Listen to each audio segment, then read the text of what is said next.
যে পুলিশ প্রশাসন ছাত্রদের জনগণের যে সন্দেহ, সেই সন্দেহ জায়গা থেকে একটা পরিবর্তনশীল ডিসিশন নিয়েছে। এটা অবশ্যই আমি তাকে থেকে ধন্যবাদ জানাই। তো ধন্যবাদের এখানে শেষ নাই। কেন নাই? যে আমরা চাচ্ছি সন্দেহাতীতভাবে প্রমাণিত ঘটনাটাকে উদ্ঘাটন করা, সত্যটাকে মানুষের সামনে তুলে ধরা। এটা যদি করতে পারে আমরা আরও ধন্যবাদ দেবো, আমরা তাদের পাশে আছি।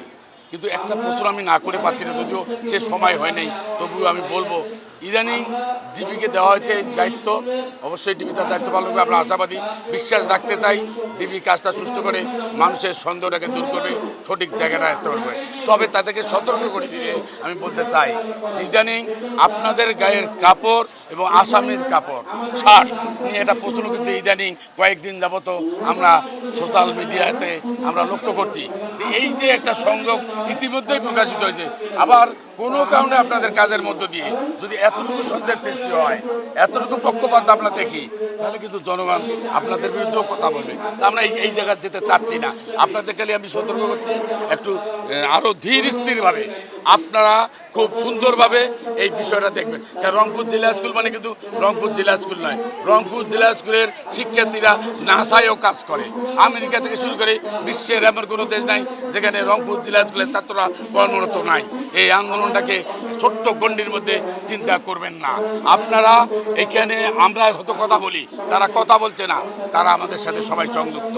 তারা শিক্ষকের মৃত্যুকে, যারা সরাসরি গণপতি চক্রবর্তী শিক্ষার্থী, যারা যারা এখন মাঠে আছে, তারা সরাসরি আয়ুষের বন্ধু সহপাঠী, একই বিদ্যালয়ের তারা শিক্ষার্থী। তাহলে আমি এই জন্য ডিবির যারা দায়িত্বে আছে তাদের কাছে আমার বিনীত অনুরোধ, আমাদের ছাত্ররা শিক্ষা ছেড়ে যেন রাজপথে আর নামতে না হয়, রংপুরবাসীকে যেন আর রাজপথে নামতে না হয়। আপনারা সেই সঠিক পথটা দেখাবেন। যদি তা দেখাতে ব্যর্থ হন, এই আন্দোলন ঠেকানোর পথ, রংপুরের যে আন্দোলন একবার সৃষ্টি হয়, সে আন্দোলন ঠেকানোর পথ আপনাদের থাকবে না। আমাদের একটাই চাওয়া, সুষ্ঠুভাবে আরও তদন্ত করে আমাদেরকে সঠিক বিচার পাওয়া যায়। আমাদের আইনের প্রতি শ্রদ্ধা আছে, সরকারের প্রতি ভরসা আছে।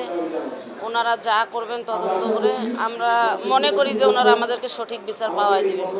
আমরা পুলিশের যুক্তিতে বিশ্বাস করছি না, কারণ পুলিশ যেই দুজনের কথা বলছে আর যেই যুক্তিটা দেখাচ্ছে সেটা মোটেই গ্রহণযোগ্য না। কারণ পুলিশ বলছে যে তারা অন্য কারো ছাদ বেয়ে আমাদের স্যারের ছাদে উঠেছিল নেশা করার জন্য।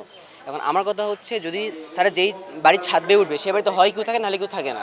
যদি ওই বাড়িতে কেউ না থেকে থাকে, তাহলে তারা ওই বাড়িতে নেশা না করে কেন স্যারের ছাদে আসছে।